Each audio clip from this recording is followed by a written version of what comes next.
Right, ఇక ఇదే అంశానికి సంబంధించి చర్చిద్దాం. మనకు అందుబాటులో ఉన్నారు డాక్టర్ అంది సత్యం గారు, ప్రముఖ రాజకీయ విశ్లేషకులు. సత్యం గారు నమస్కారం అండి. సత్యం గారు వినిపిస్తుందా? సత్యం గారు ఎస్ సత్యం గారు, కాల్పుల విరమణ ఒప్పందాలు సరిపోవని, శాంతి ఒప్పందమే శాశ్వత పరిష్కారమని ట్రంప్ చెప్పడాన్ని మీరు సమర్థిస్తారా? ఖచ్చితంగా ఒక ట్రంప్ అనడమే కాదు, పుతిన్ కూడా అదే ప్రతిపాదించాడు. ఇది శాశ్వతమైనటువంటి ఒప్పందం జరగాలి తప్ప తాత్కాలికమైనటువంటి ఒప్పందాలు ఉంటే మళ్ళీ వయలేషన్ అయ్యేటువంటి అవకాశం ఉందనేది. ఈ శాంతి ఒప్పందం కింద పుతిన్ అయితే ప్రతిపాదించే అవకాశం నాటోలో చేర్చుకోవద్దు, అసలు యుద్ధం ప్రారంభమైంది ఆ కారణం మీద. గతంలో సోవియట్ యూనియన్ రిపబ్లిక్స్ చీలిపోయినప్పుడు, సోవియట్ యూనియన్ విచ్ఛిన్నమైనప్పుడు రిపబ్లిక్ని ఒక్కొక్క దేశంగా ఏర్పడి అంతర్జాతీయ సంబంధాలు నెలకొల్పుతున్నప్పుడు బ్రాడ్గా అమెరికాకు, సోవియట్ యూనియన్కు, రష్యాకు ఒక అండర్స్టాండింగ్ ఏర్పడింది. ఆ దేశాలని గౌరవిస్తాం కానీ నాటోలో చేర్చుకోమని. కానీ ఉక్రెయిన్ని నాటో చేర్చుకుంటాం అనడంతో రష్యా అభ్యంతరం చెప్పింది. భౌగోళికంగా రష్యాకు చాలా దగ్గరగా ఉన్నది కాబట్టి, ఉక్రెయిన్ దరిదాపు అంతర్లీనంగా ఉన్నది కాబట్టి చేర్చుకోవటానికి వీలు లేదని అభ్యంతరం చెప్పింది. అక్కడే యుద్ధం స్టార్ట్ అయింది. నాటోలో చేరుతామని జెలెన్స్కీ అన్నాడు, నాటోలో చేర్చుకుంటామని నాటో దేశాలన్నాయి. కాబట్టి యుద్ధం ప్రారంభమైంది. ఇప్పుడు శాంతి ఒప్పందం జరగాలంటే ఖచ్చితంగా అనేకమైనటువంటి విషయాలు ఎక్స్పెక్టేషన్ చేస్తున్నారు. కానీ ఏ ఎక్స్పెక్ట్ చేసినా ఒకటైతే ఉండే అవకాశం ఉంది. నాటోలో ముందు నాటోలో చేర్చుకోని నాటోను స్పష్టం చేయాలి, లేదా జెలెన్స్కీ అయినా ఉక్రెయిన్ భవిష్యత్తులో నాటోలో చేరదనే చెప్పాలి. అలా అయితేనే శాంతి ఒప్పందం జరిగేటువంటి అవకాశం ఉంది. ఇది డిసైడ్ అయితే మిగతా విషయాలని పరిష్కారం కావటం పెద్ద కష్టమైనటువంటి పని కాదు. అయితే సత్యం గారు, పుతిన్ చెప్పినట్టు మాకు కావాల్సింది ఇస్తే వెంటనే యుద్ధం ఆపేస్తామని చెప్పడం శాంతి ప్రతిపాదన లేక బ్లాక్ మెయిల్ అంటారా?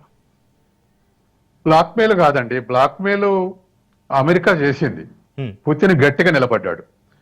పుతిన్ ని బ్లాక్ మెయిల్ అనలేము, పుతిన్ ప్రతిఘటించండి అంటాం. ఎందుకంటే రష్యా నుంచి ఆయిల్ కొంటే మేము 50% సుంకాలు వేస్తామని భారతదేశాన్ని బ్లాక్ మెయిల్ చేసిండు ట్రంప్.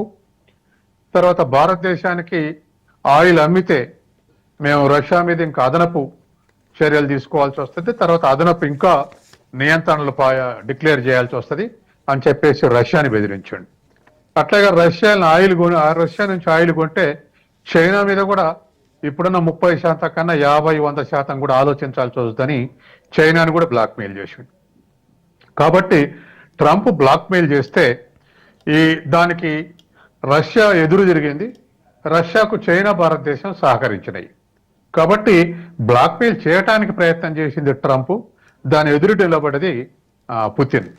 తర్వాత నిన్న అలస్కాల చర్చలకు పోయే ముందర కూడా ఒక బ్లాక్ మెయిలింగ్ స్టేట్మెంట్ ఇచ్చిండు ట్రంప్. ఏమనంటే, మీరు ఉక్రెయిన్ గనక యుద్ధం ఆపకపోతే ఇంకా మేము చర్యలు తీసుకోవాల్సి వస్తుందని ఒక హెచ్చరిక చేసే అలస్కాకు చర్చలకు వచ్చాడు. కానీ పుతిన్ గట్టిగా ఒక ఇంచు కూడా జరగకుండా నిలబడ్డాడు. దాంతో ఇవాళ ట్రంపే కొన్ని ప్రాంతాలు జెలెన్స్కీ లేదా ఉక్రెయిన్ వదులుకోవాల్సి వస్తుంది. తర్వాత ఈ విషయాలన్నీ కూడా యూరప్ తోటి జెలెన్స్కీ తోటి మాట్లాడాల్సి ఉంది అని చెప్పేసి ట్రంప్ మాట్లాడాల్సి ఉందని చెప్పకుండా ఒప్పుకోవాల్సి ఉంటుందనే స్టేట్మెంట్ ఇచ్చాడు.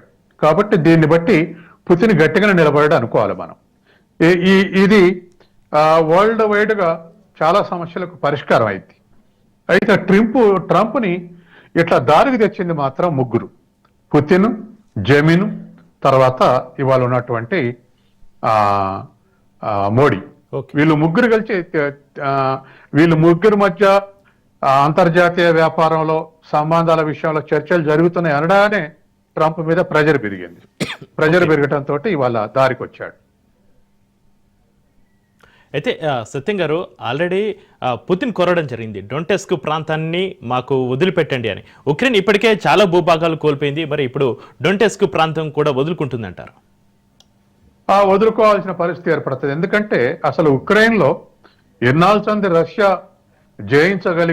జయించని ఆయుధాలుండి కూడా ఎందుకు అబ్సల్యూట్ వార్ చేయలేదంటే, ఉక్రెయిన్లో 18% మంది ప్రజలు రష్యన్స్ ఉన్నారు.